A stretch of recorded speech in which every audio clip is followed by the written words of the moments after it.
Hello YouTube and fellow DC Comic fans! I'm Kelly One Shot, and this is the Post-Crisis Podcast. And today, I'm going to talk about Justice League number 31 from DC Comics, written by Scott Snyder and James Tynion IV, with artwork by George Jimenez.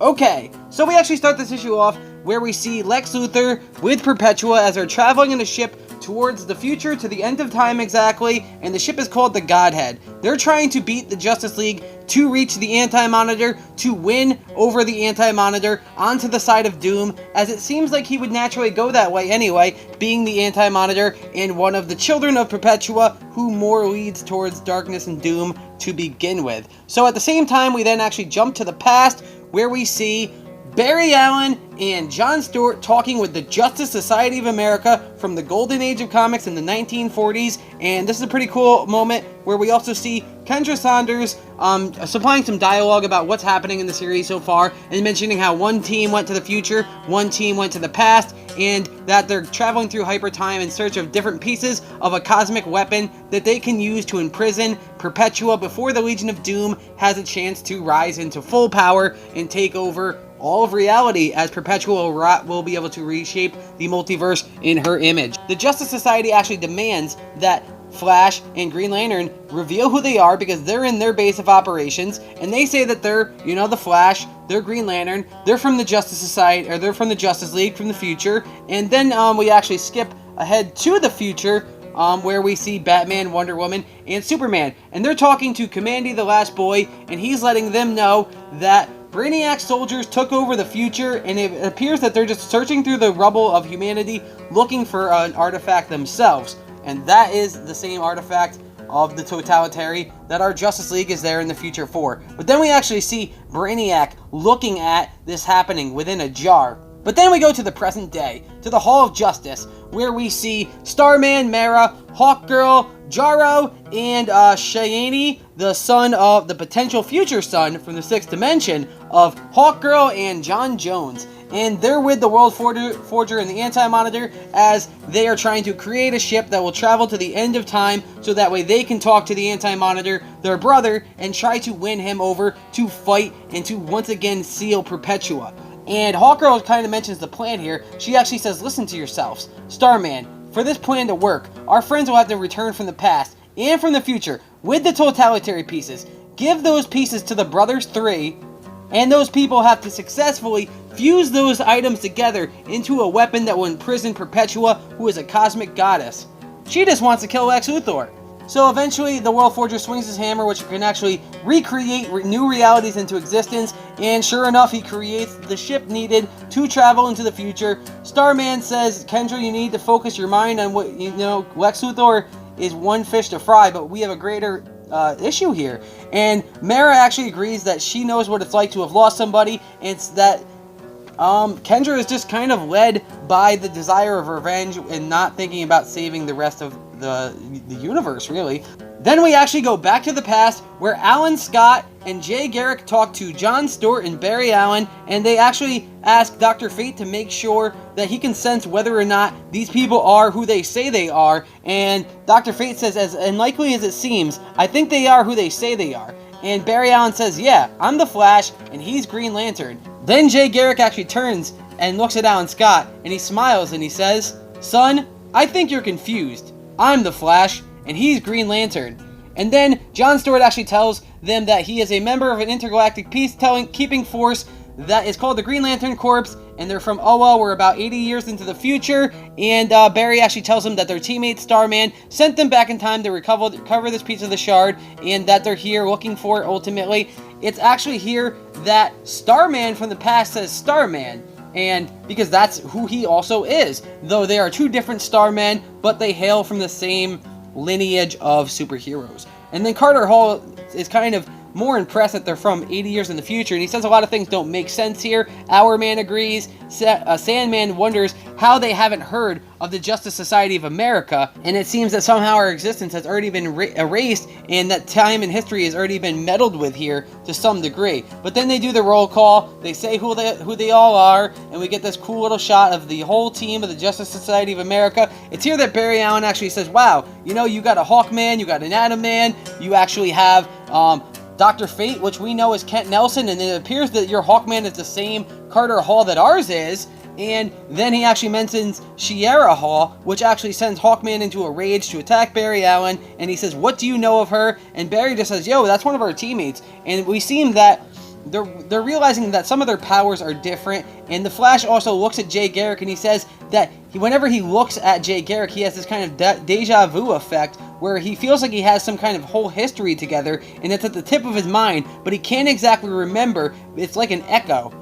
And then Jay Garrick says that he doesn't feel anything. And Barry actually tells him, "This is time travel. It might be my past, but it's your future." Then John Stewart actually asks Alan Scott if he knows anything about a current Green Lantern Corps or anybody that he can call for help from Oa. And Alan Scott tells him, "I don't know what that is. I actually thought I made this name up myself. I found my ring after a train accident a few years ago, and I can do most anything. It's kind of weak against wood." And he didn't realize there was any other people out there like him. And this is also interesting because if you've been following Doomsday Clock, history has been messed with and changed up around, and in the Doomsday Clock future, it's revealed that Dr. Manhattan actually moved the Green Lantern several inches away from Alan Scott during that train accident. So I'm wondering if we're got to be in some type of hyper time that is a version of this past that exists outside of things, and it's a potential past, but we are dealing with the Justice Society. It's then here where Starman tells us that he thinks that the piece that they're actually looking for is the thing that he got, this cosmic meteor that fell down, and he used it to power his rod, and he says that he gave it to the United States government so that way, in case the Great War came about, maybe they could use this technology to help aid America in the situation.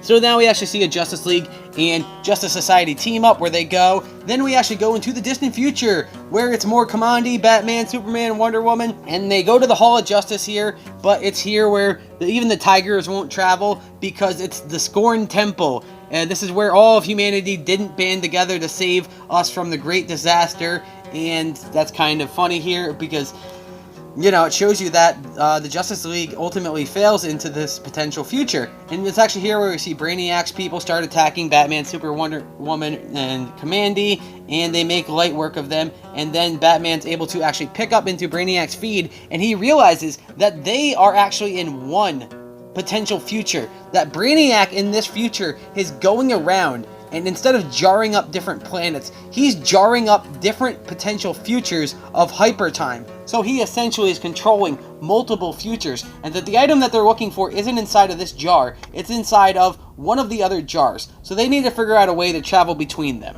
We then actually return to the present.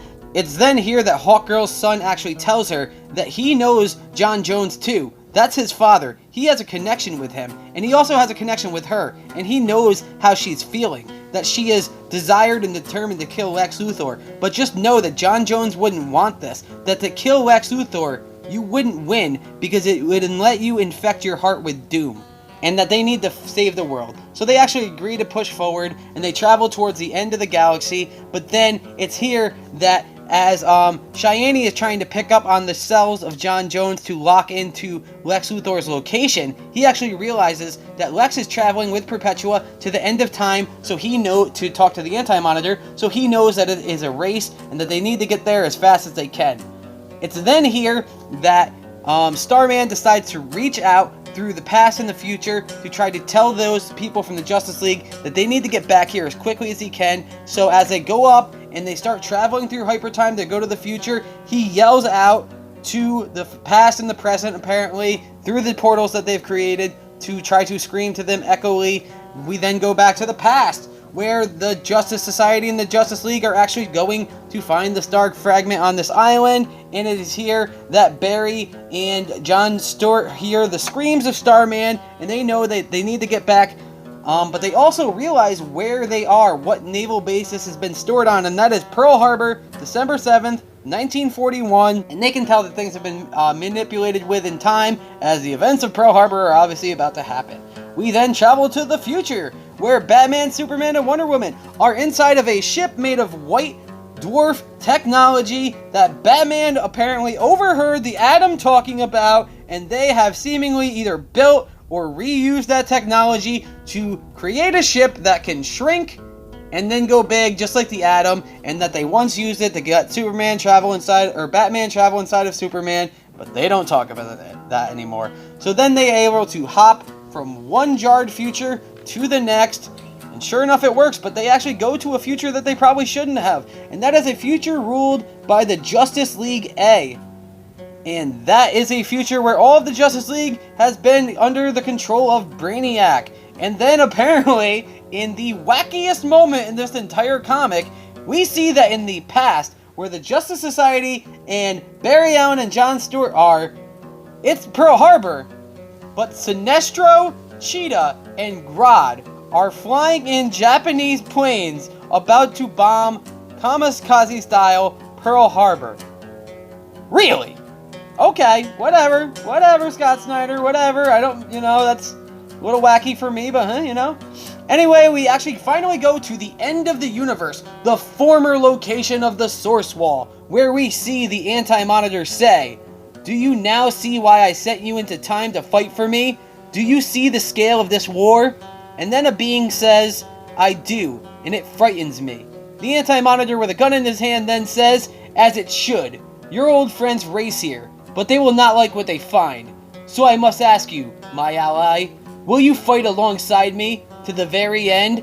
And then we actually see Arthur Curry, Aquaman, remove a mask, and he has been working with the Anti-Monitor apparently, and he says, "Yes, my lord, you can count on me. You can count on Aquaman." And I think they're trying to set us up to think that Aquaman is going to fight alongside the Anti-Monitor to battle against the Justice League, but I don't think that that's at all how it is. I think that the Anti-Monitor knows Perpetua is coming. He knows that the Source Wall has been broken and what's going to happen because he's closest to that Source Wall, and he knows that he's going to have to fight Lex and Perpetua with just him and Aquaman. And I think that's the reality of the situation. Either way, this has been a long video, and we have explored, we've explained, we've talked about, discussed, and gave some of my opinions on what I think is going to happen here. You can, as always, find this video here at youtube.com/OneShotTheory. I'm your host, Kelly One Shot. You can also find me on comicbooklegion.com. Check us out. Check the other reviews. As always, I'm Kelly One Shot. Take care, have a great day, and goodbye!